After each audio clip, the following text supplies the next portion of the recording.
para que hagamos un poco más lúdico, dinámico esto y podamos participar todos del aprendizaje. No sé si estamos grabando, Cari. ¿Sí? Ah, ya. Bien. Entonces, pues el flaco edite algunas cosas, por si a alguien se le sale algún epíteto. Eh, bueno, Hechos de los Apóstoles, sería pretencioso ponerle título a cualquier texto de la Biblia que a los textos los pueda de alguna manera encerrar o encuadrar. Nosotros leemos los textos generalmente primero en su contexto, ese ha sido el espíritu siempre como iglesia que hemos tenido, y obviamente hacer una bajada para actualizarlo a nuestro tiempo presente.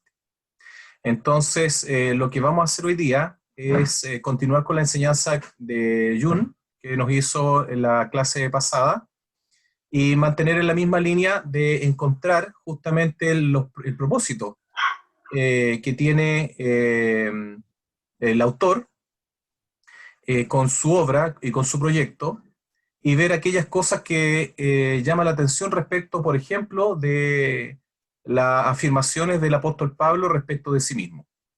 Ya se acuerdan la semana pasada que habían algunas cosas que decía el libro de Hechos y Pablo lo expresaba de otra manera. Bueno, hoy día vamos a hablar un poco de esas cosas para que nos ayuden a entender el por qué el libro de Hechos tiene algunas cosas que nos podrían resultar como extrañas y que no podrían no calzar con algunas cosas que dice el apóstol Pablo respecto a su propia biografía.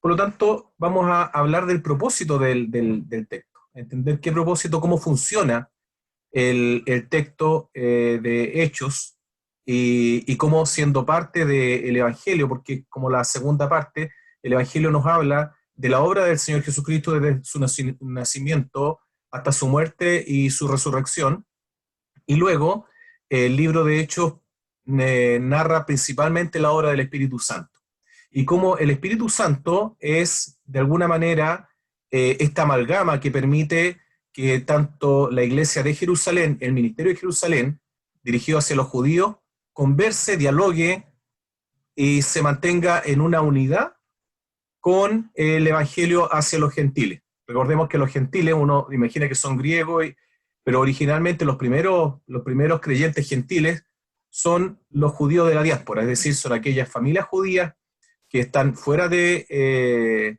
Judea y que siguen participando de la fe judía, pero que han abrazado el cristianismo. De hecho, a ellos principalmente llega primero el Evangelio y de ahí se expande al resto de las personas.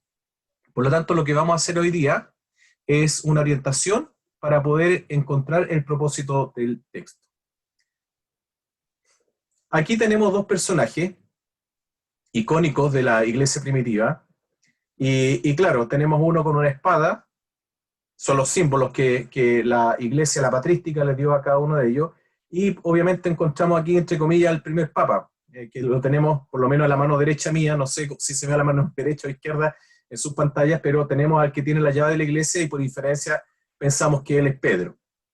Generalmente la iconografía, principalmente católica, ha designado a Pablo un poco más, con menos pelo, por así decirlo, y bueno, son los dos grandes personajes, después de este personaje principal, que es el Espíritu Santo en el libro de Hechos, son estos dos personajes a través de los cuales la historia va desarrollándose.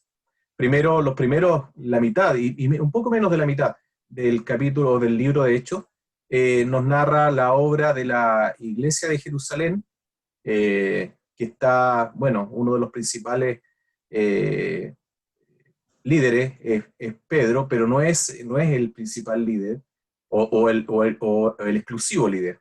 Tenemos también a Santiago, que fue anciano de la iglesia de Jerusalén también por muchos años, y él era uno de los principales eh, personajes también en la iglesia del primer siglo y de la primera generación.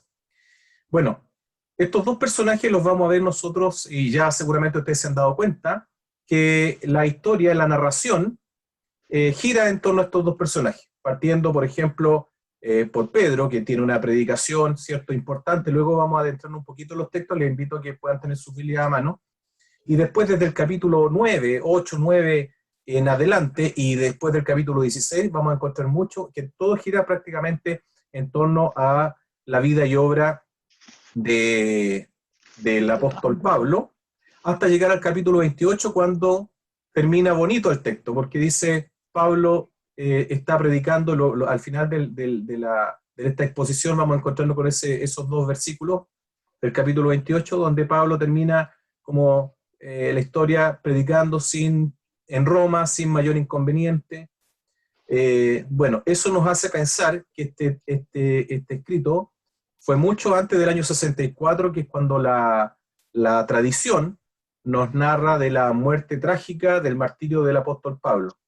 Entonces, por lo tanto, para Lucas, cuando escribe el texto y termina el texto, un texto que, dicho sea de paso, queda abierto, es uno de los únicos textos del Nuevo Testamento, es como que la historia no tiene un final, sino que de alguna manera algunos han dicho, bueno, la historia la seguimos escribiendo, Hechos de los Apóstoles se sigue escribiendo hasta nuestro tiempo. Y es bonito tal vez pensarlo de esa manera.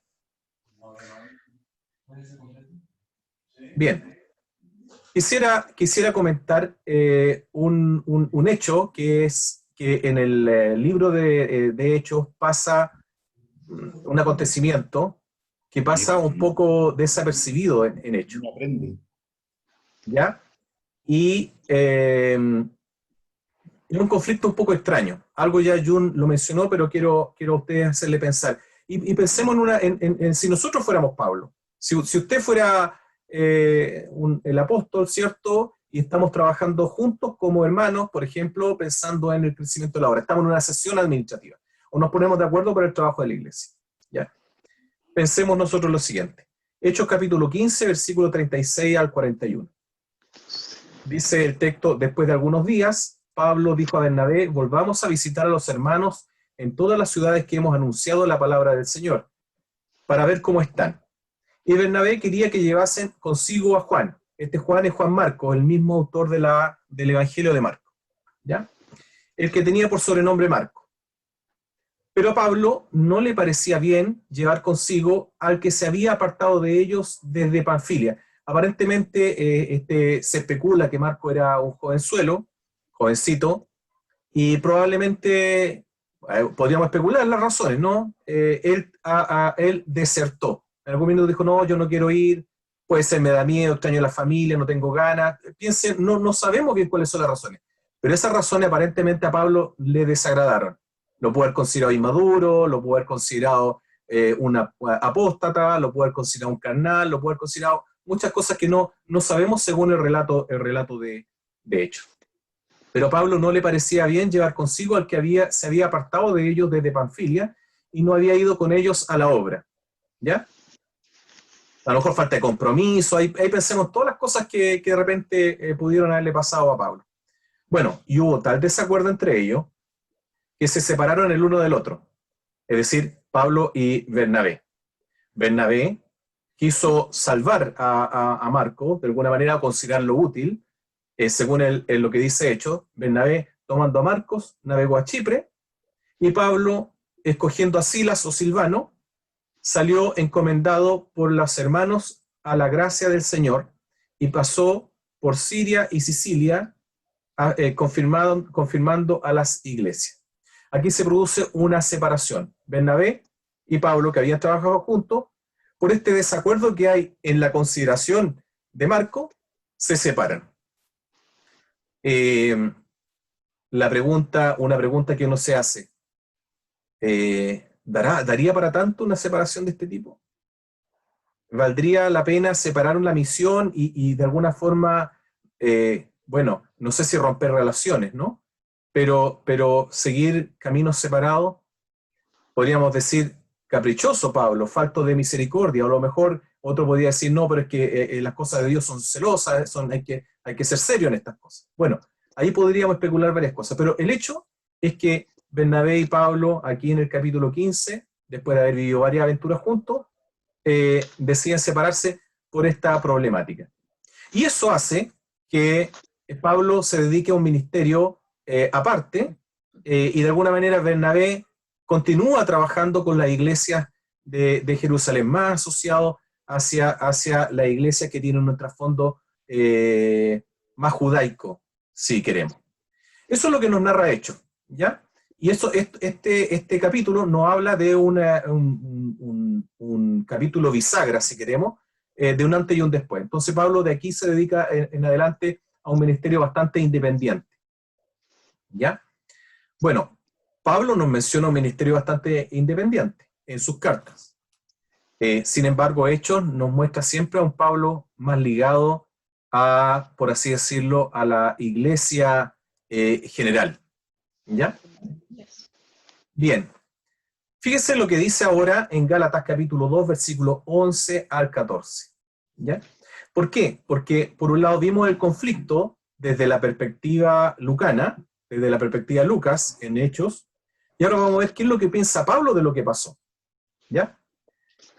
Y aquí nos vamos a dar cuenta de cosas que pudieron haber significado también las diferencias que pudieron haber llevado a trabajar en dos etapas distintas. Dicho sea de paso, la iglesia como tal nunca tuvo una única doctrina, nunca fue tan unificada.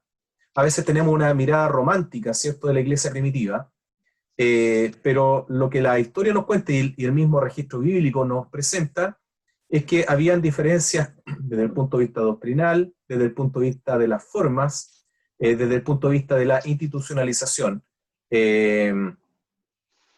Y eso ha sido parte de la historia de la iglesia. Es decir, cuando pensemos y soñemos con una iglesia que no tiene conflicto y que todos pensamos de la misma manera, eso prácticamente mientras estemos los seres humanos va a ser muy difícil de hacer eso una realidad. Es decir, la iglesia ha convivido, convive, y yo diría que va a convivir con estas discrepancias en su seno y en su desarrollo. Pese a eso, la obra sigue adelante. Dice aquí Pablo, refiriéndose y escribiendo a los Gálatas, capítulo 2, versículos 11 al 14. ¿Me puedes ayudar a leer, por favor? Pero cuando Pedro vino a Antioquía, le resistí cara a cara porque era de condenar. Pues antes que viniese alguno de parte de Jacobo, comía con los gentiles, pero después que vinieron se retraía, se apartaba porque tenía miedo de los de la circuncisión. Y en su simulación participaban también los otros judíos, de tal manera que aún Bernabé fue también arrastrado por la hipocresía de ellos. Pero cuando vi que no andaban rectamente conforme a la verdad de la dije a Pedro delante de todos, si tú, siendo judío, vives como los gentiles y no como judío, ¿por qué obligas a los gentiles a judaizar? Bien. Aquí encontramos nosotros la pugna que hay entre la iglesia de Jerusalén y los que todavía siguen manteniendo los rudimentos de la tradición, y la diferencia que hay con la iglesia que está dirigiendo el apóstol Pablo. Y justamente Pablo, y con Gálatas tiene este problema, una vez que Pablo ha desarrollado un trabajo con ellos, llegaron los judaizantes y lo que le pedían a la iglesia de Galacia era que ellos se circuncidaran y abrazaran los ritos judíos. Obviamente Pablo está en total y absoluto desacuerdo con eso, y es bastante duro. Si leemos Gálatas nos vamos a dar cuenta cómo Pablo critica bastante eso. ¿Y qué es lo que ocurre? Que Pablo, que era un líder de la iglesia de Jerusalén, al encontrarse con ellos, en la medida que está cerca de los judíos, guarda las tradiciones, les de alguna manera conviene con ellos en que esas cosas son correctas, que hay que pedirle a los nuevos creyentes, a los gentiles, la iglesia gentil, que sigan manteniendo las tradiciones. Pero cuando se encuentra luego con Pablo, él hace como que se transforma de alguna forma condescendiente con ellos. Es decir, desarrolla un doble estándar aquí Pedro. Y lo que hace Pablo es que públicamente le llama la atención. Entonces, esto nos muestra un quiebre que hay y una divergencia que hay entre la manera de actuar de la iglesia de Jerusalén y la iglesia que establece para el mundo gentil por el apóstol Pablo. El libro de Hechos no narra ni menciona tanto esto, sino que lo ve como algo más superficial. Y luego vamos a ver el porqué de esta forma de considerar. Ahora, vamos ahora a ver qué es lo que dice Hechos respecto de este conflicto, de estas situaciones que ocurren. Primero vimos que la diferencia que hay entre la iglesia, la problemática que hay entre Pablo y Bernabé es por causa del joven Juan Marcos, que Pablo considera que no le es útil y por lo tanto Bernabé dice sí es útil, entonces, bueno, separémonos. Y pareciera que eso fue así, bueno, después cada uno por su lado y decidieron sanamente mantenerse en ministerios independientes. Pero para el apóstol Pablo no era tan así, ¿no? Para el apóstol Pablo era más profundo esta separación, la que Lucas no nos muestra con tal profundidad, un quiebre tan profundo. Hechos capítulo 15, versículos 22 al 33, dice, entonces los apóstoles, esto ocurre después del concilio, entonces los apóstoles y los ancianos, de común acuerdo con toda la iglesia, decidieron escoger a algunos de ellos y enviarlos a Antioquía con Pablo y Bernabé. Escogieron a Judas, llamado Barsabás, y a Silas, que tenían buena reputación, eso ellos los mandaron como testigos, entre los hermanos. Con ellos mandaron la siguiente carta. Nos hemos enterado de que algunos de los nuestros, sin nuestra autorización, les han inquietado a ustedes, alarmándoles con lo que les han dicho. Así que de común acuerdo hemos decidido escoger a algunos hombres y enviarlos a ustedes con nuestros queridos hermanos Pablo y Bernabé, con nuestros queridos hermanos Pablo y Bernabé, ¿ya? Noten la retórica, el cómo el autor se refiere a las personas. Con nuestros queridos hermanos Pablo y Bernabé, quienes han arriesgado su vida por el nombre de nuestro Señor Jesucristo. Es decir, nuestros hermanos. Pablo, según Lucas, es visto como nuestros hermanos muy queridos, muy amados, ¿cierto? Quienes arriesgando su vida por el nombre de nuestro Señor Jesucristo. Por tanto, les enviamos a Judas y a Silas para que les confirmen personalmente lo que les escribimos. Nos pareció bien al Espíritu Santo, aquí es importante esto, al Espíritu Santo y a nosotros, no imponerles a ustedes ninguna carga aparte de los siguientes requisitos. Abstenerse de los sacrificados a los ídolos. Recuerden que era una práctica común en aquel tiempo hacer algún tipo de sacrificio y luego consumir la carne, sacrificio a los ídolos paganos, y para algunos débiles de la fe consideraban que eso no debían hacerlo, y para el pueblo judío era una abominación. Pablo más tarde dice que es un tema de conciencia, pero la instrucción del judaísmo fue esa, de la iglesia que estaba en Jerusalén: abstenerse de los sacrificados a los ídolos, de sangre, el consumo de la sangre, aquí no habla de la muerte, sino que del consumo de la sangre, de la carne de animales estrangulados, es decir, los que habían muerto por ahogamiento, ¿ya? Y la inmoralidad sexual, que era, por ejemplo, en los cultos y los ritos paganos que ellos tenían, habían algunos cultos que eran bacanales sexuales, entonces también ellos, y también habían prácticas bastante libertinas, por así decirlo, en aquel entonces, lo que se pedía que ellos se apartaran de ese tipo de cosas. Bien harán ustedes si evitan estas cosas, ¿ya? Una vez despedidos, ellos bajaron a Antioquía, donde reunieron a la congregación y entregaron la carta. Los creyentes la leyeron y se alegraron de su mensaje alentador. Judas y Silas, que también eran profetas, hablaron extensamente. Aquí profeta está en términos de predicadores, ¿ya? No profetas en términos antiguo testamentarios que tienen una visión trascendente.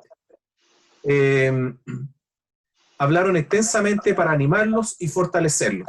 Después de pasar algún tiempo allí, los hermanos los despidieron en paz para que regresaran a quienes los habían enviado. Y uno puede decir, todo bonito, ¿cierto? Todo termina bonito, todo se soluciona, las personas conversando se alegran, no, le pedimos un par de cositas nomás y son cosas mínimas, pero todo bien, todo funciona muy bonito, ¿ya? Así narra Hechos los acontecimientos.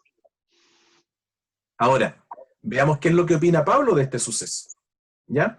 Y cuál es su mirada respecto de la iglesia, a ver si lo digo bien, jerosolimana, es decir, de Jerusalén. Fíjese, Pablo lo que habla de esto, producto luego de cuando él habla de su conversión. Tampoco subí a Jerusalén para ver a los que eran apóstoles antes que yo, sino que fui de inmediato a Arabia, de donde luego regresé a Damasco.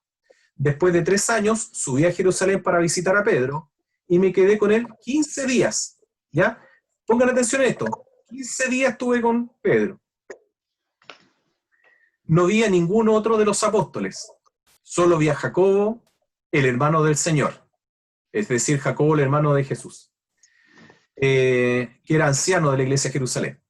Dios me es testigo de que en esto que les escribo no miento. Más tarde fui a las regiones de Siria y Sicilia, pero en Judea las iglesias de Cristo no me conocían personalmente, solo habían oído decir: el que antes nos perseguía ahora predica la fe que procuraba destruir, y por causa mía glorificaban a Dios. ¿Ya? Eso es lo que dice en Gálatas Pablo respecto de su relación con los apóstoles, su estancia en Jerusalén, cómo él aprendió.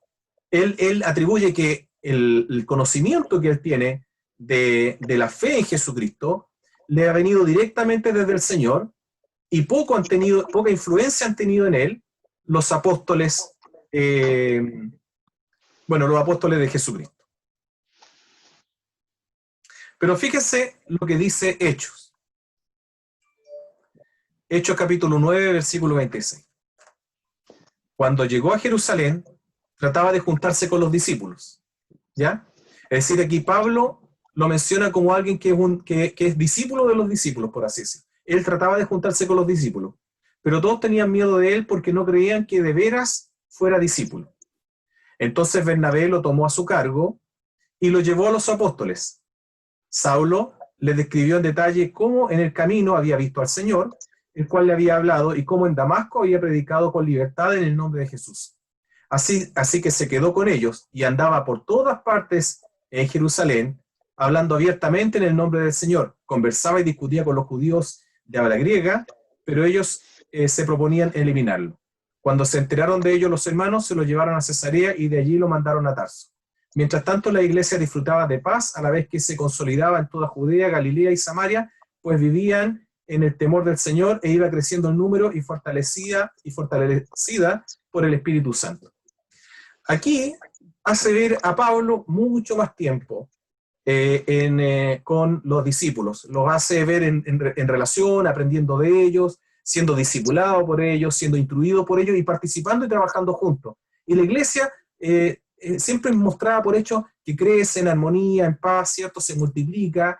De hecho, es muy ameno leer Hechos porque el autor es como bien ágil en cómo menciona y siempre muy, muy positivo. La obra va creciendo, se va desarrollando, hay martirios, pero pese a eso el Señor libera a través de un terremoto a Pablo, por ejemplo.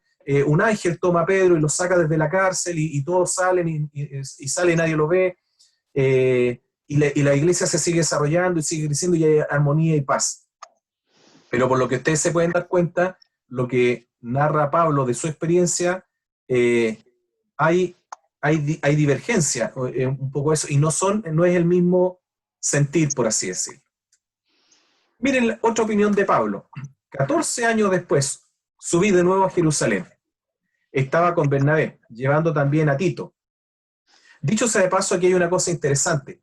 Pablo, y que tiene que ver con la ética. Pablo a Timoteo le ordenó circuncidarse, pero a Tito no. ¿Ya? Entonces, esas son cosas que a veces uno puede decir, ¿por qué uno sí y otro no? Bueno, depende. No siempre vamos a poder actuar de la misma manera en todos lados. No hay un manual de cortapalo para poder actuar en la vida. Por más que nos gusta cuando las cosas son así tienen que ser, y las cosas se hacen de una misma manera, no siempre en la vida y en el caminar cristiano uno va a actuar de la misma manera frente a una misma problemática. Bueno, fui en obediencia a una revelación, dice Pablo acá, y me reuní en privado con los que eran reconocidos como dirigentes y les expliqué el evangelio que predico entre los gentiles para que todo mi esfuerzo no fuera en vano. Ahora bien, ni siquiera Tito, que me acompañaba, fue obligado a circuncidarse, aunque era griego. El problema, es decir, aunque era griego, significa no estaba circuncidado. El problema era que algunos falsos hermanos se habían infiltrado entre nosotros para coartar la libertad que tenemos en Cristo Jesús a fin de esclavizarnos. ¿Esclavizarnos con qué? Justamente con estas tradiciones humanas. Ni por un momento accedimos a someternos a ellos, pues queríamos que se preservara entre ustedes la integridad del Evangelio. En cuanto a los que eran reconocidos como personas importantes, es decir, los líderes y los apóstoles, aunque no me interesa lo que fueran. ¿Ya? Al otro lado, ¿cómo nos menciona a Pablo? A Pablo nos menciona de alguna forma como alguien muy reverente respecto a los discípulos, muy admirador de los discípulos, está con ellos, anda para todos lados, lo acompaña, aprende de ellos. Acá él mismo dice, aunque no me interesa lo que fueran, ¿ya? Porque Dios juzga las apariencias, Dios juzga por las apariencias. Perdón, no juzga por las apariencias. No me impusieron nada nuevo. Eso dice Pablo. No me impusieron, al contrario, reconocieron que a mí se me había encomendado predicar el evangelio a los gentiles, de la misma manera que a Pedro predicarlo a los judíos. Pablo no acusa recibo de esta instrucción de mantener algunas ordenanzas, ¿ya?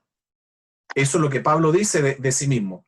Pero sin embargo, Lucas dice que esa fue la carta con la que el mismo Pablo llegó a hablar a las iglesias gentiles. El mismo Dios que facultó a Pedro como apóstol de los judíos, me facultó también a mí como apóstol de los gentiles. En efecto, Jacobo, Pedro y Juan, que eran considerados columnas, al reconocer la gracia que yo había recibido, nos dieron la mano a Bernabé y a mí en señal de compañerismo, de modo que nosotros fuéramos a los gentiles y ellos a los judíos. Solo nos pidieron que nos acordáramos de los pobres. Aquí está la única instrucción que dice Pablo. Solo que nos acordáramos de los pobres. Acuérdense que Pablo hizo una colecta para los pobres que envió con Tito justamente después. Y eso es precisamente lo que he venido haciendo con esmero. ¿Se fijan? Un mismo hecho, dos versiones. Bueno. Entonces, ¿cómo resolvemos esto, querido hermano? Alguien puede decir, ¿quién dice la verdad? ¿Qué dice? Pablo se comportaba de una manera en un lado y de otra manera en otro. Lucas pudo haber construido su propia verdad. En fin. Bueno, vamos a mencionar algunas cosas para que nos ayuden a resolver. Que, dicho sea de paso, cada libro de la Biblia, y esto lo hemos dicho en reiteradas ocasiones, cada libro de la Biblia no fue escrito para... Hechos de los Apóstoles no es una narración cronológica de los primeros años de la iglesia, ni los evangelios para contar simplemente la historia de Jesús, sino que tienen un propósito y un proyecto y buscan solucionar una tensión. Siempre en los libros hay una tensión, en los libros bíblicos hay una tensión, hay algo que procura solucionar. Y cuando logramos entender cómo funciona esa construcción, logramos hacer... Primero, entender el texto y obtener el sentido que el texto tiene en su contexto, y después ver cómo el autor que trató de resolver una determinada tensión en un contexto, podemos traerlo, entonces, el mensaje a nuestro tiempo para que sea pertinente, nos diga algo y sea actualizado. Bueno, hay un texto clave en Hechos, que es el texto de capítulo 1, versículo 8. Pero cuando venga el Espíritu Santo sobre ustedes, o como dice Reina Valera, y recibiréis poder cuando haya venido sobre vosotros el Espíritu Santo. ¿Poder para qué? Recibirán poder y serán mis testigos tanto en Jerusalén como en toda Judea y en Samaria y hasta los confines de la tierra. ¿Ya? Es decir, Hechos parte con el advenimiento. Acuérdense que hay un paralelismo entre Lucas y Hechos, así como Jesucristo el que viene, en Hechos encontramos también la venida del Espíritu Santo. Y nos inviste a los creyentes ¿con qué? Con poder, no para hacer milagros, no para hacer maravillas, sino para ser testigos de lo que Cristo está haciendo y de lo que Cristo va a hacer, donde en Judea, en Samaria, y al mismo tiempo. Es decir, esto no es primero, segundo, tercero, sino que al mismo tiempo, hasta lo último de la tierra. Este Espíritu Santo que nos menciona Hechos como el personaje principal y que está articulando todo, según el escrito de Lucas, el que nos indica y nos muestra cómo está presente, primero en la vida de Pedro, de Pedro, de los apóstoles y de los diáconos también. Y eso lo encontramos en esta primera separación entre capítulo 1 y versículo 8. Fíjense, por ejemplo, cómo va a funcionar el Espíritu Santo trabajando en la vida de Pedro, de los apóstoles y de los diáconos también, desde Jerusalén. Hechos 2:37. Cuando oyeron esto, obviamente está todo esto dentro de un contexto, yo tomé algunos los textos básicos y no vamos a ahondar mucho en ellos para no extendernos. Cuando oyeron esto, todos se sintieron profundamente conmovidos y le dijeron a Pedro, esto después de la predicación que hace Pedro, y a los otros apóstoles, hermanos, ¿qué debemos hacer?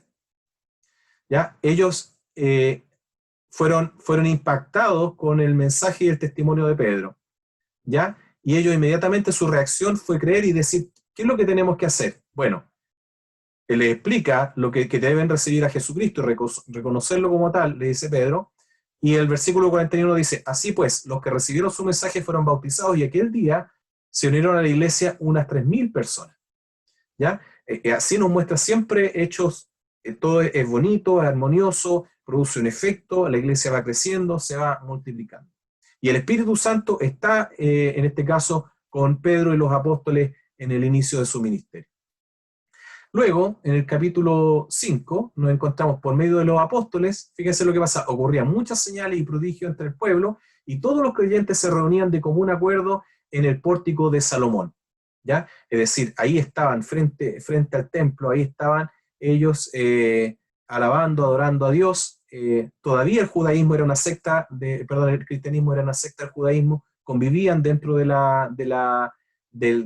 judaísmo como una facción, y cada día empiezan a traspasarse del judaísmo al cristianismo y a haber nuevos creyentes. Así nos muestra hecho este desarrollo. Luego, en el capítulo 6, dice, hermanos y hermanas, ya tenían el mensaje, un lenguaje inclusivo. Hermanos y hermanas, escojan de entre ustedes a 7 hombres de buena reputación. De hecho, de aquí la Iglesia Bautista ha tomado la manera de hacer su asamblea. Hermanos y hermanas, escojan de entre ustedes a 7 hombres de buena reputación, llenos del Espíritu Santo, ¿ya? De sabiduría, para encargarle esta responsabilidad. Fíjense que el requisito era, uno puede decir, pero era una cuestión banal, pero Hechos lo muestra de esa manera, para servir a las mesas, ¿ya? Aunque en realidad estos hermanos no se dedicaron tanto a atender a las viudas, acuérdense que había un problema entre las viudas griegas, o de habla griega, que eran judías también, pero de habla griega, y las judías. Entonces, obviamente, decían que por un tema idiomático, de raza, había una discriminación entre una y otra, y por eso se eligieron a estos diáconos, que todos, dicho sea de paso, tienen nombre griego. Y, bueno, ellos más tarde no se dedicaron al servicio de la atención de las mesas, sino que Felipe, por ejemplo, Esteban, fueron quienes se dedicaron a la predicación del Evangelio. Pero en lo concreto es que acá se habla de la elección de estos hombres para un ministerio y un trabajo doméstico, pero ¿qué características tenían? Buena reputación, lleno del Espíritu Santo y de sabiduría para encargarle esta responsabilidad de velar por la repartición de los alimentos de una forma equitativa. ¿Ya? ¿Qué es lo que dice aquí? Lleno del Espíritu Santo y de sabiduría. Ahora, Esteban, hombre lleno de la gracia y del poder de Dios, fíjese como siempre está haciendo este hincapié, Lucas, en el escrito. Guiados por el Señor, lleno del Espíritu Santo, con mucha sabiduría, con gracia, siempre pone a los apóstoles, a los diáconos y a las personas que participan acá, les pone siempre estos adjetivos, con gracia, con poder de Dios, con estas cualidades. Hacían grandes prodigios y señales milagrosas entre el pueblo. Después, Pedro tomó la palabra y dijo, ahora comprendo que en realidad para Dios no hay favoritismos. Aquí se produce esta transformación del apóstol Pedro, sino que en toda nación él ve con agrado a los que le temen y actúan con justicia. ¿Qué es lo que hace hecho acá? Muestra a un Pedro que no es como Pablo, que muestra que Pedro de alguna forma sigue insistiendo en el tema de judaizar, de mantener el rito, sino que nos muestra hechos que Pedro reconoce el ministerio entre los gentiles, ¿ya? Sino que en toda nación Él ve con agrado a los que temen y actúan con justicia. ¿Qué es lo importante? A los que temen a Dios y actúan con justicia. Dios envió su mensaje al pueblo de Israel anunciando las buenas nuevas de paz por medio de Jesucristo, que es el Señor de todos y todas, es decir, para toda la humanidad. Eso es lo que nos muestra Lucas en Hechos respecto de la concepción de Pedro, un hombre lleno del Espíritu Santo, con sabiduría, que la obra sigue adelante, sigue creciendo, los apóstoles, los diáconos hacen también lo mismo, y el Señor va llevando adelante la obra por medio de ellos, en paz y en armonía, ¿ya? En completa paz y en armonía. Las dificultades que hay se van solucionando, no son grandes problemas, y triunfan frente a la adversidad. Y fíjese lo que ocurre ahora cuando desde el capítulo 9 en adelante se nos habla del ministerio de Pablo ahora. En Hechos capítulo 9, versículo 19, dice, y habiendo comido, recobró fuerzas. Saulo pasó varios días con los discípulos que estaban en Damasco, y enseguida se dedicó a predicar en las sinagogas, afirmando que Jesús es el Hijo de Dios. Aquí no menciona a Pablo, el libro de Hechos, de qué manera que está con los discípulos en comunión, ¿sí? En armonía, está en Damasco y predica en las sinagogas, igual como lo hace Pedro, afirmando que Jesús es el Hijo de Dios. Es decir, predica lo mismo y está en armonía con los discípulos. Hechos capítulo 13, versículo 1, dice que en la iglesia de Antioquía eran profetas y maestros Bernabé, Simeón, apodado el Negro, Lucio de Cirene, Manaén, que se había criado con Herodes el tetrarca, y Saulo. Mientras ayunaban y participaban del culto al Señor, el Espíritu Santo, esto lo destaco, ¿por qué? Porque siempre está presente, igual que en Pedro, igual que en los discípulos, igual que en los apóstoles como tal, siempre está, Lucas muestra que están llenos del Espíritu Santo, con gracia y con el Espíritu Santo. Lo mismo que menciona también de Pablo. Es decir, lo que Lucas dice, de la misma manera que el Espíritu Santo le dio gracia y estuvo en la obra con Pedro y con los apóstoles, también está con el apóstol Pablo. Entonces, el Espíritu Santo dijo, apártenme ahora a Bernabé y a Saulo para el trabajo al que los he llamado.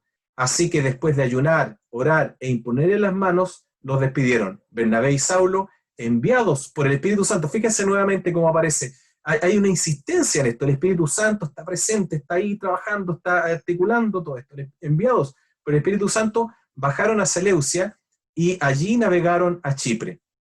Después, capítulo 13, versículo 52, y los discípulos quedaron llenos de alegría y del Espíritu Santo.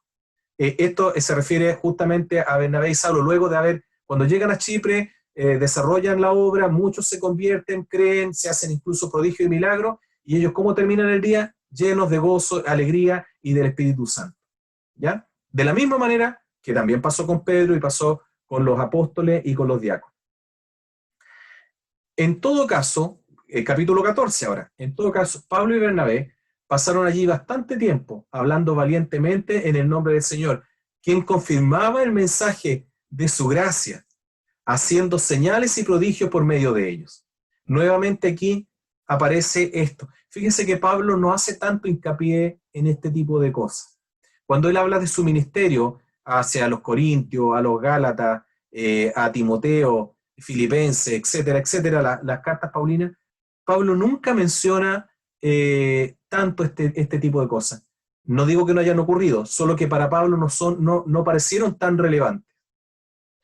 Versículo 8 del capítulo 14. En Listra vivía un hombre lisiado de nacimiento, que no podía mover las piernas y nunca había caminado, estaba sentado.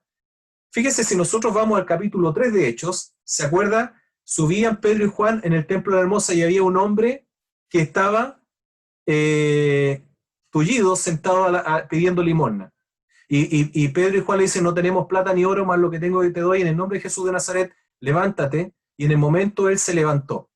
Bueno, fíjese este paralelismo, no deja de ser llamar la atención. Dice que estaba sentado escuchando a Pablo, quien al reparar en él, lo mismo que hace Pedro, ¿cierto? Con Juan, que vieron a este hombre que estaba pidiendo limosna, y al ver que tenía fe para ser sanado, le ordenó con voz fuerte: ponte en pie, enderézate, levántate y anda. Las mismas palabras de Pedro y Juan. El hombre, ¿qué cosa? Igual que en el capítulo 3, dio un salto y empezó a caminar. Se da este paralelismo, es decir, hace que Pablo haga exactamente las mismas cosas que hacía Pedro, si queremos. Que se den situaciones similares. De hecho, ¿repararon que ambos estuvieron presos? Pedro estuvo preso y un ángel del Señor lo libró. Bueno, Pablo también estuvo preso. ¿Y cómo se libró? Por medio de un terremoto. También ambos están presos por causa del ministerio, y ambos son liberados de una forma maravillosa por mano y por obra del Señor. Y acá nosotros encontramos también este paralelismo. Es decir, pareciera que adrede, ¿no?, el autor hace que ocurran ciertas situaciones con Pedro, y luego esas mismas situaciones se replican en la vida y ministerio del apóstol Pablo. Sigamos ahora, y con esto vamos ya a terminar. Y luego vamos a conversar y reparar en estas cosas. Hechos capítulo 16, versículo 6. Atravesaron la región de Frigia y Galacia, ya que el Espíritu Santo les había impedido que predicaran la palabra. ¿Ya?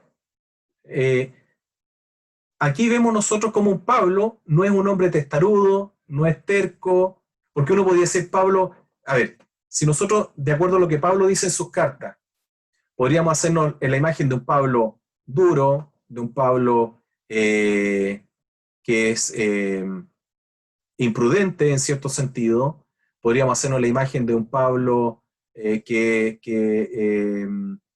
obstinado en lo que se propone. Sin embargo, Hechos nos muestra a un Pablo bonachón, ¿ya?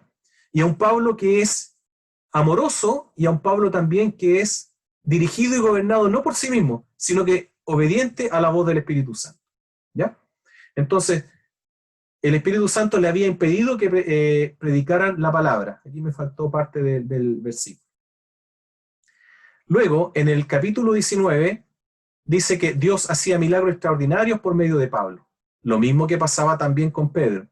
A tal grado que los enfermos le llevaban pañuelos y delantales que habían sido tocados, que había tocado el cuerpo de Pablo, y quedaban sanos de sus enfermedades, y los espíritus malignos salían de ellos. Aquí. Es que eso era de arriba. Aquí me parece que intercalé esto. ¿Ya? Pero en lo concreto nos muestra a Pablo, guiado por el Espíritu Santo, haciendo milagros extraordinarios por medio de Pablo. El Señor hacía milagros por medio de Pablo, igual como pasaba por medio de Pedro. ¿Ya? Recuerden que incluso la sombra de Pedro había producido sanidad. Aquí también nos menciona lo que hace Pablo. Pablo incluso sus ropas, ¿ya? Le traen ropa, él toca la ropa se la llenan a los enfermos y los enfermos sanan. ¿Ya? Hay un interés en ello. Pablo nunca hizo alarde de esto, ni en sus cartas menciona nunca que él tiene esta capacidad y esta autoridad. ¿Ya? Bueno, finalmente, ¿cómo termina Lucas? Si es que termina, es hecho, ¿no? Durante 2 años completos permaneció Pablo en la casa que tenía alquilada, esto en Roma, y recibía a todos los que iban a verlo, y predicaba el reino de Dios y enseñaba acerca del Señor Jesucristo sin impedimento y sin temor alguno. ¿Ya? Es decir, Hechos siempre todo termina con un final feliz. Naufragaron, pero se salvaron porque Pablo oró y terminaron allá. Lo muerde una serpiente, pero él finalmente no muere, y todos quedan atónitos con eso, ¿cierto? Creen los que lo encarcelaron, creen en el Evangelio.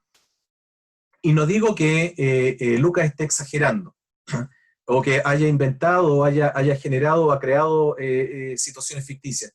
Solo mencionar que lo que está haciendo Lucas con su texto, con el texto que nos llega, que fue elegido para un destinatario, tiene al menos los siguientes propósitos. Primero, bajarle el perfil al cisma que ocurre entre la iglesia de Jerusalén y la iglesia gentil. Segundo punto, mostrarnos a un Pablo que se somete a la iglesia de Jerusalén. No es un renegado, sino que están en armonía y en paz.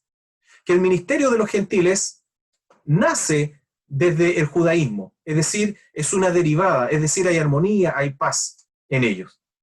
Que la iglesia como tal es una unidad, que si bien es cierto tiene un grupo gentil y un grupo más judío, por así decirlo, pero es toda una misma unidad. ¿Por qué? Porque una de las cosas que empezó a ocurrir son justamente las facciones. Estas facciones, entonces la unión de la iglesia, la unidad de la iglesia, empieza a estar en peligro y empieza a haber una separación cada vez más grande. Y por otro lado también, Hechos nos muestra lo que se le está pidiendo al judaísmo no es tan complicado, son cosas que son, es más, están como recomendaciones nomás, no es algo tan imperativo, ¿ya? Pero Pablo señala que no era tan así, que efectivamente ellos querían circuncidarlo, y Pablo en algún minuto dice, bueno, si se quieren circuncidar, córtese todo también. Es irrisorio como lo dice Pablo en su minuto, pero él le molestaba esta intromisión en las iglesias gentiles que estaban haciendo los que seguían todavía abrazando el judaísmo. De esa manera podemos entender la diferencia y divergencia que hay entre lo que Pablo opina de su vida y obra y ministerio, de su carácter también, y de este carácter, de esta vida y ministerio que nos muestra el libro de Hechos. ¿Por qué? Porque tienen un proyecto, tienen un propósito, tienen una intención, necesitan resolver un tema, en este caso Lucas, por medio de su escrito. Y por supuesto animar, que era algo importante en aquel entonces. La iglesia primitiva desde el año 50 en adelante no la pasó tan bien, ¿ya? Como lo hemos mencionado ya anteriormente, los cristianos han quedado desprotegidos política y culturalmente, han sido expulsados, y sobre todo después del año 70 ocurre eso, se vuelve más crítico, eh, y obviamente frente a toda esa situación se producen desánimo, y por lo tanto este escrito viene a animar. De hecho es muy animador leer Hechos porque nos da siempre esperanza de que el Espíritu Santo está con nosotros y por lo tanto podemos ir adelante y el Señor es el que convence, el Señor es el que va adelante, y si vamos a estar presos, el Señor nos va a librar y finalmente vamos a gozar de, entre comillas, prosperidad. ¿En qué sentido? Vamos a ser liberados de la cárcel, vamos a terminar como terminó Pablo, predicando sin mayor impedimento y la gente iba para escucharlo y ese tipo de cosas.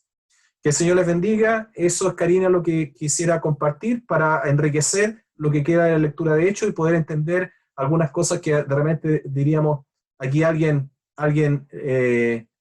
no sé, está faltando a la verdad, podríamos decir.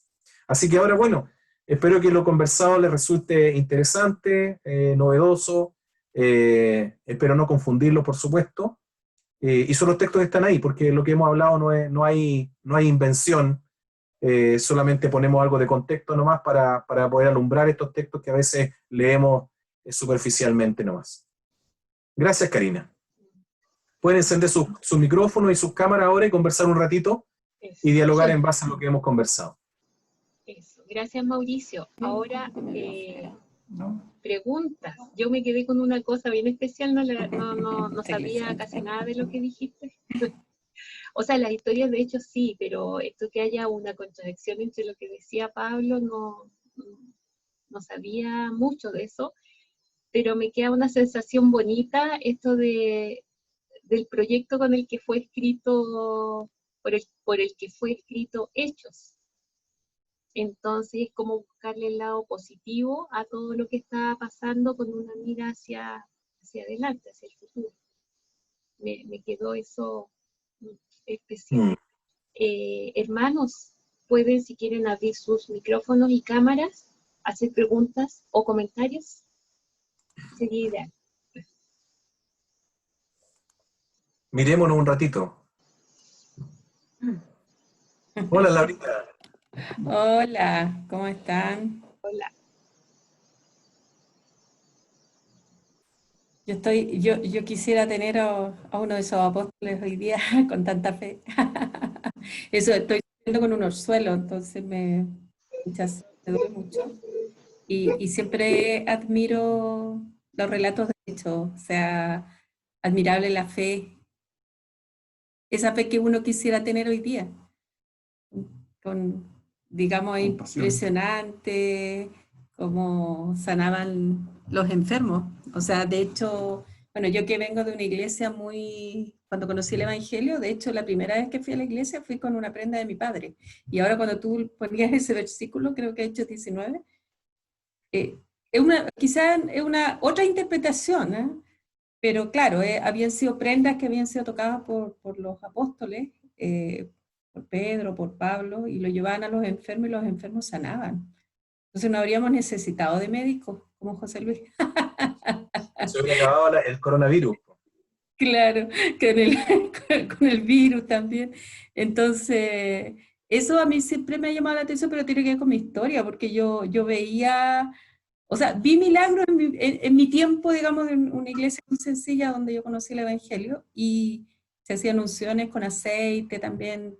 No sé dónde encuentro eso en Hechos, no sé si está ahí, pero Las unciones con aceite la unción de los enfermos, la encuentra en Santiago. en Si mal no Santiago, recuerdo. ya. Pero esas costumbres que hoy día uno no las ve, pues, o sea, bueno, partiendo por nuestra iglesia no las vemos. Y esa sería una pregunta hoy día, o sea, quizás, claro, no es parte de nuestro estilo, como por decirlo de alguna manera, de nuestra iglesia, y de hábitos o costumbres que se fueron heredando. Entonces, esto simbólico, también esto de la fe a través de una prenda de vestir que o sea, yo lo viví con mi papá y yo creo que mi papá sanó, o sea, mi papá, yo por eso acudí a la iglesia, po, o sea, ¿me entiendes? Entonces, a mí siempre me impresiona mucho los hechos de los apóstoles, o sea, yo creo que siempre o sea, reconforto la fe cuando lo vuelvo a leer. Cuando todos hemos pasado por distintas situaciones con los hijos, situaciones de dolor, de enfermedad, con los padres, con la familia, tú recuerdas este relato y a mí me pasa que mi fe se fortalece. Eso es lo que quería decir, porque me impresiona, o sea, no sé si eso hoy día, y preguntaría, o sea, ¿por qué hoy día no lo vivimos? Tenemos tan poquita fe, como por ahí dice uno de los evangelios, que si mi fe fuera como un grano de mostaza, o sea, podría decirle a este monte que se moviera de un lugar a otro. Eso. Bien. Yo quisiera responder ahí a un par de cosas. Hay varias cosas que son culturales y que tienen que ver con prácticas contextuales. Por ejemplo, Jesús cuando usa la saliva, ¿se acuerdan? Para sanar a un ciego. En la cultura de Palestina y incluso fuera de Palestina, del tiempo de Jesús, la saliva era considerada un remedio. De hecho, ¿ustedes se acuerdan que para curar el hipo le ponían saliva con papel con diario aquí en la frente a la guaguita? ¿Quién conocía ese secreto? La Eli, ¿ya? Bueno, común cuando la guagua le da hipo, le ponen con un pedacito diario una saliva y le pegaban aquí en la frente. Bueno, se pasaba el hipo. ¿Ah? Sí. En el norte se usa mucho. Sí, claro, claro. Y yo creo que todavía tengo que tener pegado por aquí la segunda, no sé, alguna cosa. Todavía tengo algún recuerdo de haber pasado eso. Bueno, en la antigüedad, la saliva era considerada un elemento de salud. Bueno, José Luis nos podría hablar de todo lo que contiene la saliva y de los beneficios y las bondades de la saliva. Ya, o sea, de hecho uno instintivamente se rompe algo, se pega, se hace así, ¿cierto? Bueno, se consideraba que quien tenía una dignidad más alta, su saliva era de mejor calidad. De hecho, cuando llegaba alguna personaje ilustre en la ciudad, le pedían saliva para utilizarlo como medicamento porque se consideraba que el uso de la saliva podía curar algún tipo de dolencia y mal. Heridas, por ejemplo, úlceras varicosas, heridas incurables o heridas que se habían complicado, infectadas, podían tener una curación porque la dignidad de la persona transfería una virtud mayor a la saliva. Bueno, se especula que Jesús hace justamente eso al escupir, porque eso es lo que hace, ¿no? Entonces habla también de su dignidad, porque él podría haber dicho la palabra nomás, ¿no? Acá lo que hace el autor es utilizar estos elementos que son propios también de la cultura. Lo mismo con el aceite también es un elemento medicinal. El aceite también se utiliza para curar, y en este caso no es que el poder esté en el aceite para sanar, es un símbolo. Y obviamente somos personas, los seres humanos somos simbólicos. De hecho, nosotros tenemos a nuestro pastor Cristian Cabrera, que él siempre es del símbolo, ¿cierto? Unos más que otros, y a veces se dan ese tipo de cosas. No es que el aceite por sí solo tenga sanidad, sino que justamente es un elemento que simboliza. Bueno, el Espíritu Santo, de hecho, cuando ungían en el Antiguo Testamento, rociaban con aceite a un sacerdote, a un rey, por ejemplo. Entonces el aceite tenía esa virtud. El aceite es un sinónimo también del Espíritu Santo. Entonces yo diría que eso es lo que pasa. Ahora, si no tuviéramos fe, queridos hermanos y hermanas, no estaríamos acá, porque sin fe es imposible que reconozcamos a Jesucristo como Señor, punto uno. Segundo lugar, no es la fe nuestra, la capacidad de nuestra fe lo que logra, a veces tenemos el concepto que por medio, mientras más fe tengamos, logramos torcer o conseguir el favor de Dios. Y la verdad que es Dios quien hace las cosas. Y en tercer lugar, no es el aumento de la capacidad de nuestra fe. Y el otro punto que quisiera mencionar frente a eso, que es parte de nuestra folclore, por así decirlo, nuestra cultura, es que el apóstol Pablo, fíjense que le llevaba a los enfermos, los sanaba con tocar los mantos, con tocar la ropa, de alguna forma similar a Jesús, ¿no? Que tocaba su manto y salía poder de él. Sin embargo, podríamos decir que Pablo, bajo esa premisa, le falló la fe cuando le pide, en 3 ocasiones, dice una espina, algo que él tiene aparentemente una enfermedad. Se especula que Pablo tenía problemas de vista o que tenía una úlcera en el rostro. Eso nos dice la tradición, no sabemos bien. Pero él tenía una problemática que le hacía aparentemente generar algún tipo de rechazo hacia las personas. Algunos piensan, como les decía, que tenía algún tipo de, más que malformación, alguna cosa en su rostro.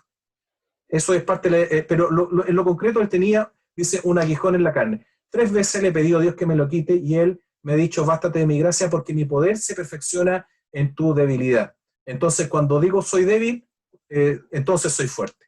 Cuando reconozco mi debilidad, entonces soy fuerte. Es decir, no siempre nuestras oraciones, no podemos pelar las rodillas, insistir, vamos a conseguir lo que nosotros queremos, sino que más bien, ¿a qué nos invita Jesús? A orar en su voluntad, orar en su plan. Cuando oramos, nos sintonizamos de alguna manera con Dios para orar conforme a su voluntad. Recuerden que Él nos concede, dice, pedid y no recibid porque pedid mal para gastar en vuestros propios deleites, dice Santiago.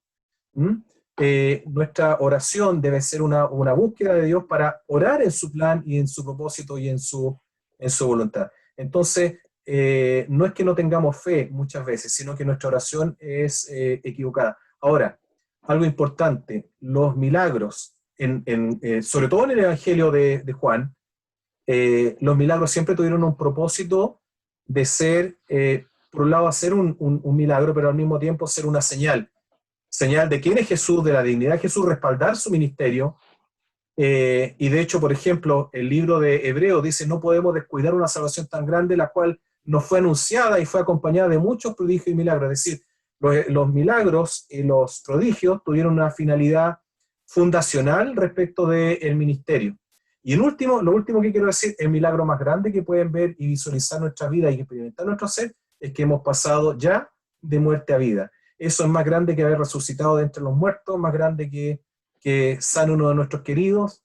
Es ese el milagro más grande que veremos en nuestra experiencia terrenal. Esas cosas podríamos señalar.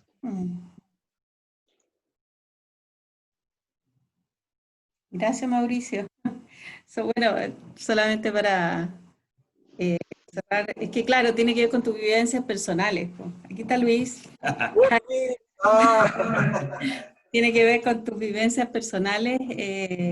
O sea, claro, yo tuve, la tía que me llevó al Evangelio era una tía de mucha fe, la tía Nena con su milagro, la tía Nena que oraba, la tía Nena que oró por mí cuando tuve cálculos renales y no se detuvo hasta que los pude votar el mismo día. Entonces yo digo, mi tía, una mujer de fe, oró y ese día y y bueno, y el Señor permitió que yo votara los cálculos. O sea, es un momento, es un hecho que no lo olvido. Es una situación, digamos, de fe de mi tía cristiana que en su lucha y en su, digamos, como una mujer de fe que oró por ti, y uno lo atesora, pues, digamos, como un milagro que ocurrió en ese momento.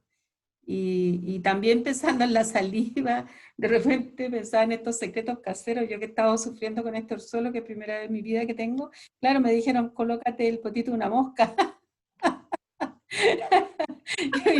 Y finalmente lo que tomé, y que lo tomó Luis, fue mi argolla, que dijeron, frotarse con un anillo de oro, lo único que tengo es la argolla, le dije. Entonces, lo cuento para contar algo jocoso.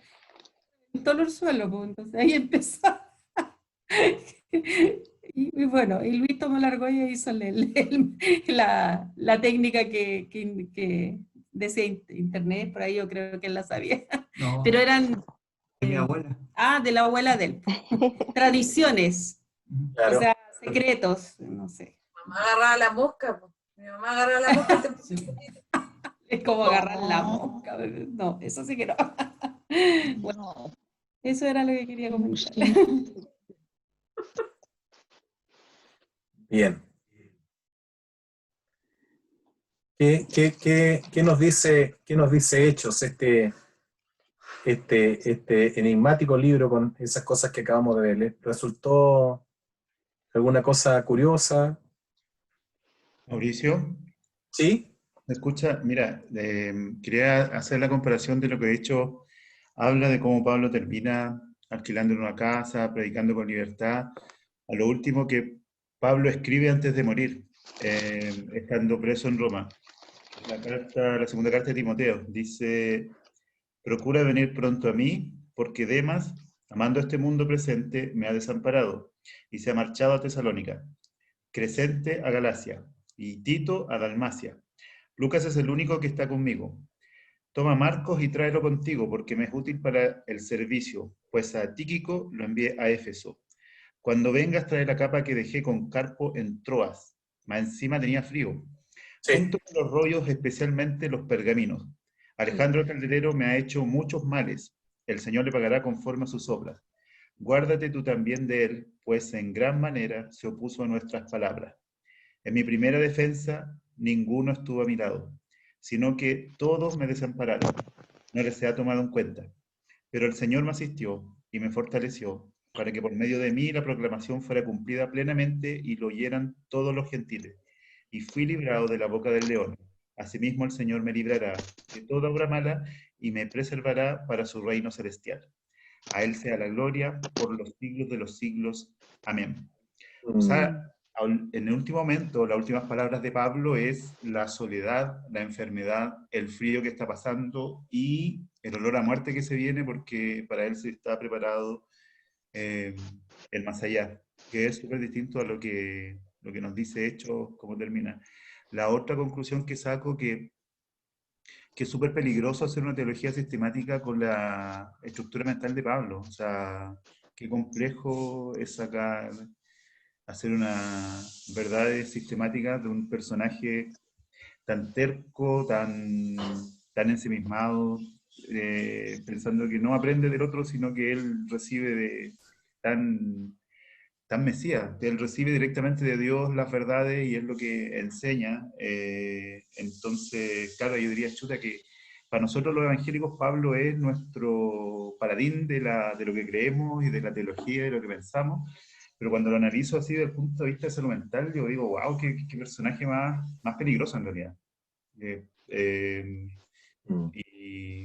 Y claro, yo creo que por algún motivo como evangélicos lo tenemos sobreestimado, o no sé, así como la Iglesia Católica tiene a Pedro como su símbolo, nosotros tenemos a Pablo, pero un personaje así, tan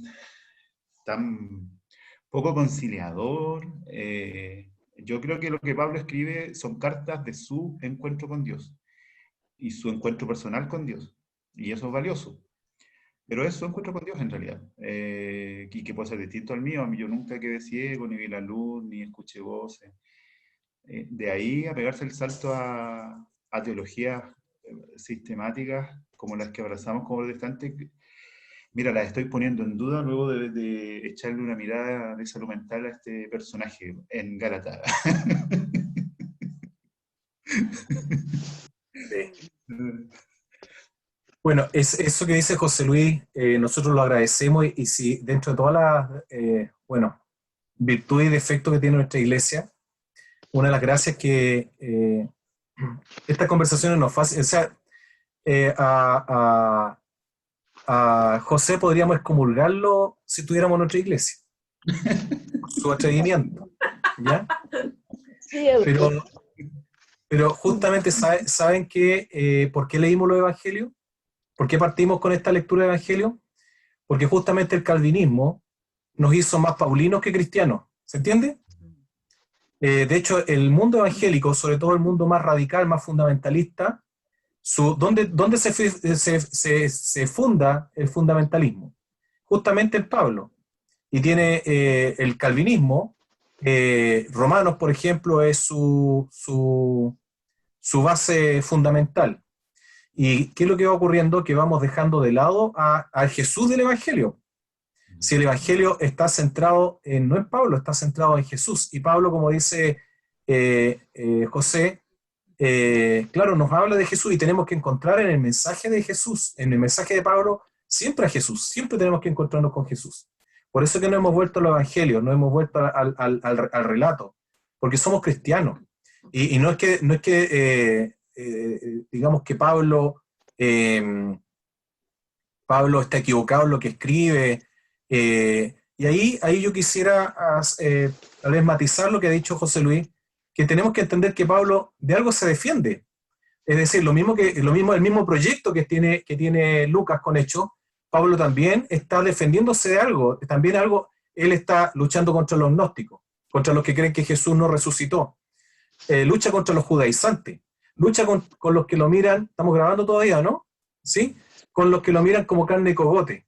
¿Conocen ese término, no? De campo, carne de cogote, es lo que nadie quiere comerse el animal por la carne de cogote. En el fondo, así miran al apóstol Pablo, en el fondo como lo que botó la bola, es como un apóstol, si es que es apóstol de segunda. Todas las cartas paulinas, él tiene que decir, yo apóstol del Señor, por gracia al Señor que me llamó, me capacitó y he dado la vida por ustedes.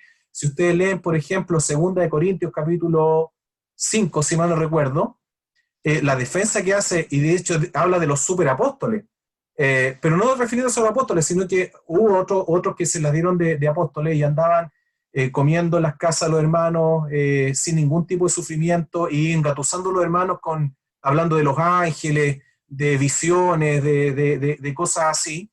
Y Pablo decía, yo que me he quemado las pestañas por ustedes, he dado la vida, he arriesgado todo, me han dado azotes 3 veces, me azotaron, y estos otros vienen acá y ustedes lo reciben como si nada. No, pues hermano, lo dice. Entonces hay que entender también que Pablo no es que escriba de la nada, sino que él siempre está en sus proyectos, porque cada carta de Pablo también es un proyecto, también está respondiendo a una determinada realidad. Y eso lo hace en algún minuto decir, bueno, estos son judíos, también yo, dice.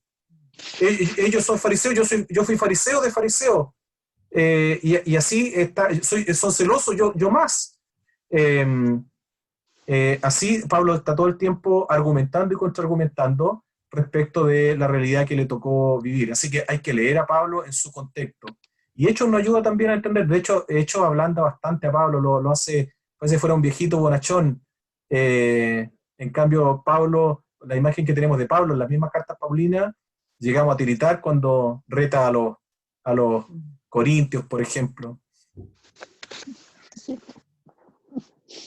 Así que qué bueno que podamos obtener este tipo de ayudas para poder entender la Biblia, ser justo con los personajes también y poder tener estas herramientas para poder ir a los textos de una forma más amplia, diría yo, y tener una mejor interpretación.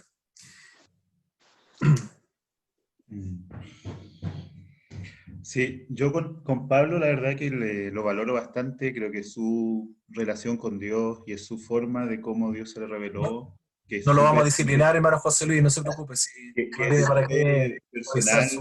y valiosa. Lo que yo dudo, lo que pongo en duda, es la teología sistemática que nace de él, Ah, sí, porque, porque eso es otro punto, porque eso significa que quizás Pablo ni siquiera hizo teología sistemática, él lo que hacía era escribir cartas a la iglesia, de su experiencia con Dios. Y nunca pensó que estas cartas iban a estar en el canon o que iban a llegar a más iglesias. Entonces, que desde ahí, de la evidencia de un apóstol con un rasgo de personalidad fanática, que realmente es un fanático, hagamos una teología sistemática de lo que Pablo dice, que todos los cristianos tendríamos que creer y tener esas vivencias. Ese es el salto que a mí me encuentro peligroso. Eso es lo que critico en realidad, porque yo las cartas de Pablo son súper personales, habla de su vivencia. Pablo nunca pensó que de aquí iban a hacer una teología sistemática. Él habla de la vivencia que tuvo con Jesús, y cada persona tiene un encuentro con Jesús distinto, no necesariamente tan talibán como... Ya, Pablo era fanático antes de ser cristiano. Él pensaba que la gente que no pensaba como él había que matarla, y él era feliz con eso, y él participó en la muerte de un cristiano y no tuvo ningún problema, o sea, él estaba haciendo la voluntad de Dios. Luego viene con Jesús ese encuentro, pero los rasgos de personalidad se mantuvieron. Sigue siendo esos rasgos así, tosudo, él cree lo que él cree es verdad, y de así instaura, ¿cierto?, todo un ministerio. Mi crítica es que cómo podemos hacer teología sistemática desde eso, desde vivencias personales, desde ese hombre. O sea, más que criticar a Pablo, yo creo que me criticaría como evangélico la importancia teológica que ha tenido este personaje. aquí tiene una respuesta, hermano José Luis. Esta es Institución de la Religión Cristiana, de Calvino. Aquí es donde una de las cosas donde se toma un Pablo a veces sin Jesús. Por eso que a Pablo hay que leerlo con Jesús, desde el Evangelio. Por eso no hemos vuelto al Evangelio. Y una vez teniendo ese piso, esa base, es que vamos a ir justamente, el próximo paso es ir a la literatura paulina, que vamos a partir ahora en septiembre.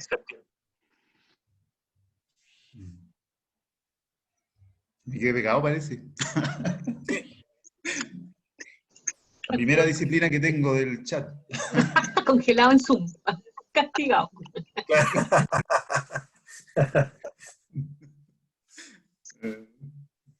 No sé Pero cómo. bueno, interesante lo que decía la Cari, que y bueno, y creo que hay que aprender a leer, a hacernos preguntas. Lo que hace José Luis y lo que debemos hacer todos es hacernos preguntas y no dar por hecho. Yo en el seminario, por ejemplo, no sé si a la Eli le hice clase, sí, de libros poéticos y sapienciales. Y, y, por ejemplo, en la primera clase yo parto al tiro de la abrelata, que es Job, y, y las primeras preguntas que hago en general, los estudiantes leen Job de memoria, o sea, cuesta hacernos preguntas y volver a leer el texto, eh, volver a leer los textos con discernimiento. No resulta tan natural, por ejemplo, voy a mencionar ese ejemplo, que Satanás habla con Dios, echan la talla, miran a Job, eh, oye, pero bueno, ya, pues, tócale todo, pero la vida no se la toque. Y eso no nos dice nada. Nosotros, Cachipol. Cachipol. uno lo lee así, ¿no? Y es así, ¿no? Un autor que escribe y que tiene acceso al reino de Dios y escucha la conversación de Satanás y los ángeles, y todo eso lo leemos así como mágicamente, eso es lo que quiero decir. Leemos todo a veces tan mágico. Y no, pues debemos hacernos preguntas para que el texto funcione, para que el texto nos diga algo hoy día a nosotros, algo novedoso a todos. Entonces, por eso es el ejercicio de volver a leer y encantarnos con la Biblia, que siempre tiene algo nuevo que decirnos, a nosotros y al mundo, no solo para nosotros, sino que también a toda una sociedad.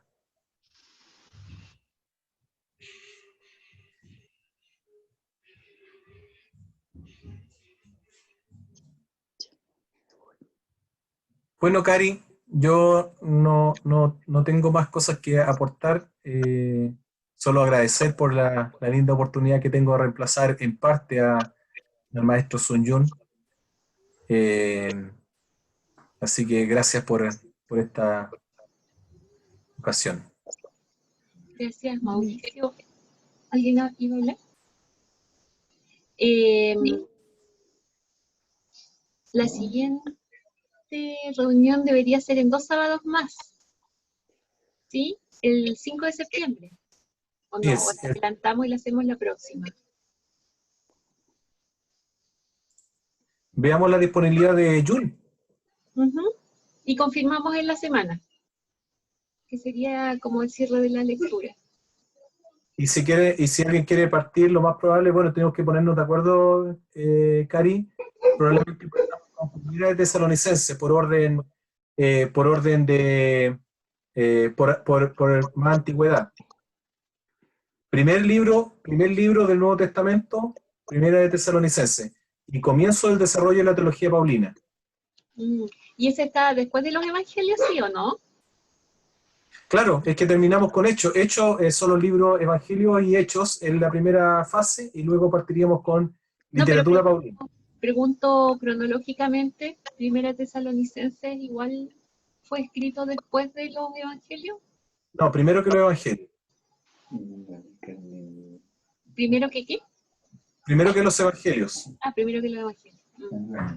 Y aproximadamente en el año 45, 42, 43, 45, por ahí. ¿Y en qué no se supone que Pablo tuvo el encuentro con Jesús cuando le apareció la luz y quedó ciego? Eso. Como el año 43 aproximadamente. 40, por ahí.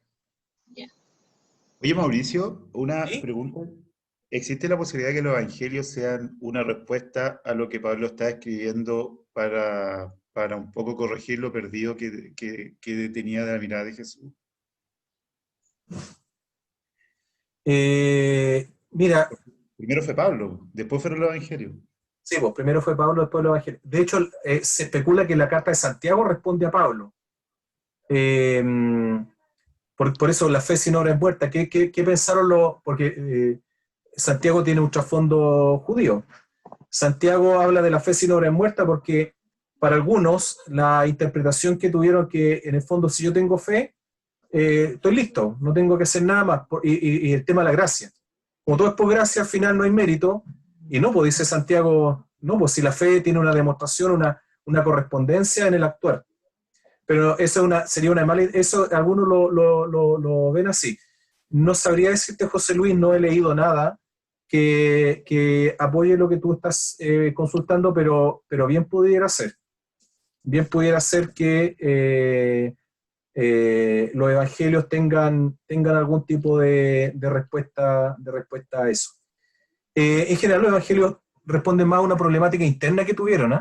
En su vivencia frente a la amenaza del gnosticismo, en el caso de Juan, en el caso de Mateo, la pugna que había entre facciones judías.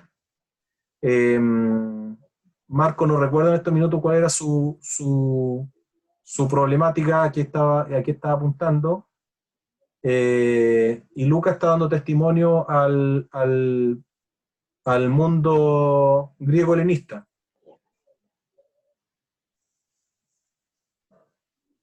Pero podría uno encontrar alguna cosa así, ¿eh? Podría haber. Las cartas de Pablo no tengo conocimiento que hayan circulado de Jerusalén. Sí circularon en Asia Menor, y tal vez pudiera el Evangelio de Juan y la literatura juanina tener algún tipo de respuesta o buscar responder a esto escrito. Además, la literatura juanina justamente es muy posterior es la última literatura del Nuevo Testamento que se escribe. Y podríamos conseguir un cuadro resumen que diga, ponte tú, Evangelio, cartas de Pablo, cartas de Pedro, cartas de, ¿qué más? De Juan, así, y que diga más o menos en qué época fue escrito, a lo mejor el hilo conductor, o eso que acabas de decir tú, la reacción se escribió para, podríamos hacer un cuadrito como ese. podríamos, de hecho, sabes que es súper bueno, yo creo que es bueno para el seminario. El seminario deberíamos tener una línea, entre comillas, cronológica, ¿no? Porque es difícil hacer una cronología histórica bíblica. De hecho, ¿se acuerdan ustedes que recibimos este regalo del Nuevo Testamento de NBI que son con un seguimiento cronológico? La Eli se encargó, me acuerdo, de difundir. A ver si tengo uno por acá. Acá tengo. Sí. ¿Puedo? Es un libro café. Este. Ese. Los libros de la Biblia. Claro. Pero este, curiosamente, parte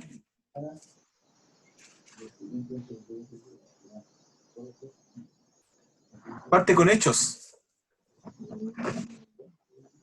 Sí. Parte con hechos de los apóstoles. ¿Pero son todos los libros del Nuevo Testamento? Todos los libros del Nuevo Testamento. Parte con hechos de los apóstoles y después de hecho pone Lucas. Y creo, bueno, cuando nosotros hagamos una cronología, tenemos que entender que va a ser una cronología desde la perspectiva de algún teólogo y que va a ser divergente a la de otro. No todos consideran que Primera de Tesalonicenses es el primer texto del Nuevo Testamento. Sí. Así como Crónicas, Primera Crónica, el último libro de Primera y Segunda Crónicas son los últimos libros del Antiguo Testamento. No todos están de acuerdo con eso. También las fechas. Claro. Pero hace bien porque uno, por ejemplo, si leemos Primera Tesalonicenses como de hecho tiene bastante, por así decirlo, imprecisiones Primera Tesalonicenses, porque también hay que entender que Pablo, y es bueno que hagamos el ejercicio que hace José Luis, atrevámonos a ser críticos del texto, en el sentido de hacerle preguntas. Pablo está en desarrollo. Por ejemplo, Pablo en el capítulo, en 1 Corintios y en 2 Corintios habla acerca de la resurrección. Y no hay convergencia en ambos. ¿Cómo es la resurrección? Hay una resurrección en 2 Corintios, nos vamos al cielo. Nos vamos al cielo en 2 Corintios. Y en 1 Corintios la resurrección se da con un Cristo presente en la tierra. Entonces, si leemos los dos capítulos, decimos, ¿qué le pasa a Pablo acá? Algo no cuadra. Y ahí nosotros podemos entender evolución en el pensamiento, en el desarrollo.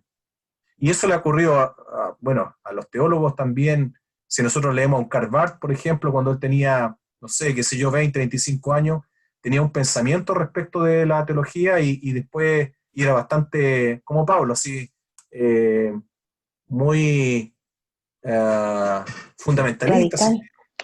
Es gracias a él y muy radical. Pero después se habla de un segundo Barth mucho más conciliador, más dialogante, menos absoluto. Y porque la vida te enseña cosas y tu relación con el Señor también. Fuimos ayer, que fuimos cuando partimos conociendo al Señor y lo que somos ahora y lo que vamos a hacer después. ¿Mm?